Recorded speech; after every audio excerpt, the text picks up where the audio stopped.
What's going on, beautiful people? It is I, your flying locomotive, and faster than a speeding bullet SuperCliff, coming at you live with a brand new video.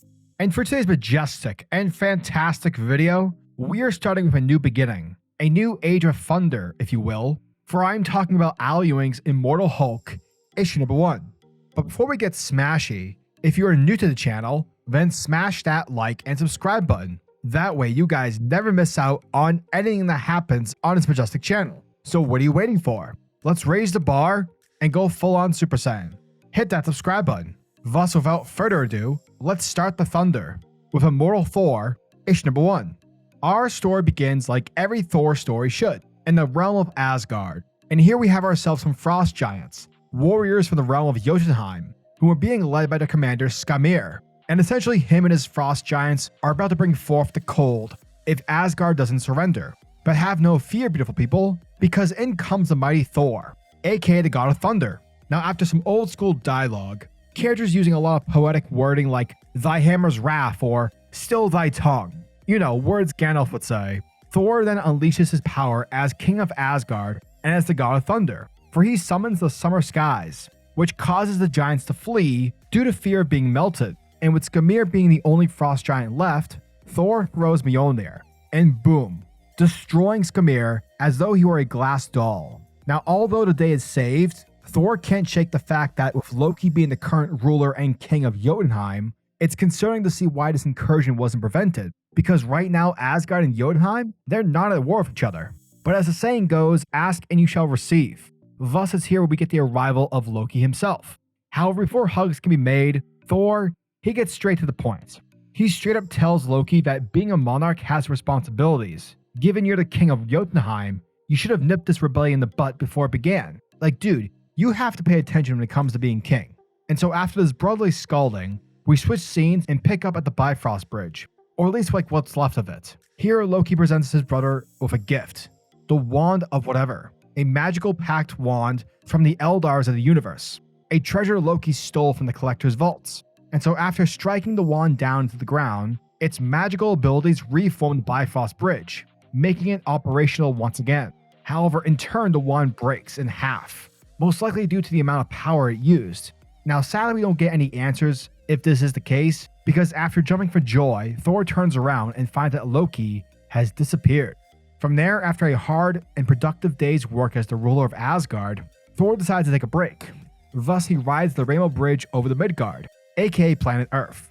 And essentially we get ourselves a somewhat of a montage of panels, showcasing the life and the day of Thor. We see him saying hello to the people, he's flying around, taking selfies, and heck, he's even fighting off mutant haters in the bowels of New York City. However, it wouldn't be a fantastic day without a little bit of thunder. And so later that night, we see Thor on top of the Statue of Liberty. And after enjoying the rain and thunder, Thor's like, alright, this realm has had enough of this crap. And so from there, he decides to clear out the sky. However, as he's commanding the storm to cease its thundering, Thor gets blasted by the thunder. Basically, in other words, the storm told Thor to fuck off. But we soon learn that this was no mere storm, nor was it Thor losing control, because it's revealed that another is in control. That being the god known as Tantaros. For this is a god from Celtic mythology, a god from the realm known as Asgard. In other words, he's the Asgard version of Thor. Meanwhile, far beyond Earth's plane of existence, we switch scenes in the halls of Asgard, and here a god covered in dark shadow is observing the fight between Thor and his brother Tantalos, and with him is Thor's actual blood mother, that being of course Gaia. And basically the two of them are speaking in riddles. They're talking about Thor's upcoming tests and, you know, somehow Loki the trickster is somehow involved with them. Like, this entire exchange is very Shakespearean. But the main thing to take away from this is that given the fact that Loki has the ability to test Thor, then so too does Asgard Loki, for which that is the god we are being revealed to at this very moment. And that, folks, was the end of the Immortal Thor, issue number 1. And thank you guys for checking out my video, as it truly means the world to me.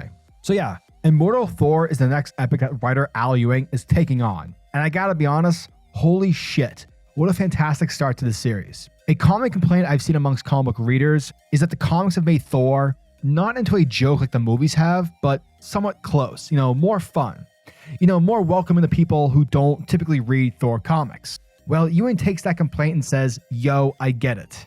And not only does he bring Thor back into a more Shakespearean-esque speaker of words, His look, his mannerisms, and the helmets, everything that's classic about Marvel's Thor is in this book. It's like Ewing went back in time, back to the Walt Simonson days, and to Jason Aaron's Thor God of Thunder series, and mashed the two together, thus creating Immortal Thor. Now this first issue is $7. However, you do get a ton of story.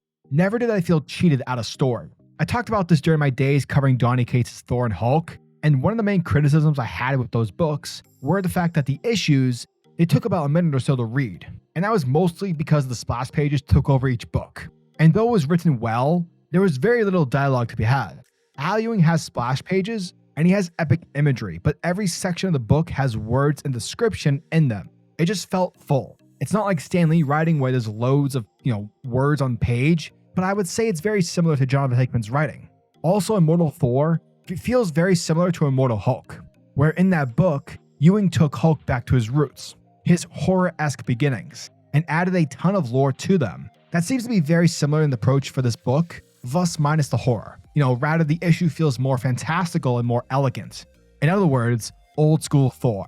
So yeah, as always, I'm your majestic sayer of words, SuperCliff, and if you guys are new to the channel, then do me a solid by smashing that like and subscribe button, and also the notification bell so that you'll never miss out on an upload, and so that you'll always be kept up to date with your favorite top tier comics happening in the comic book world.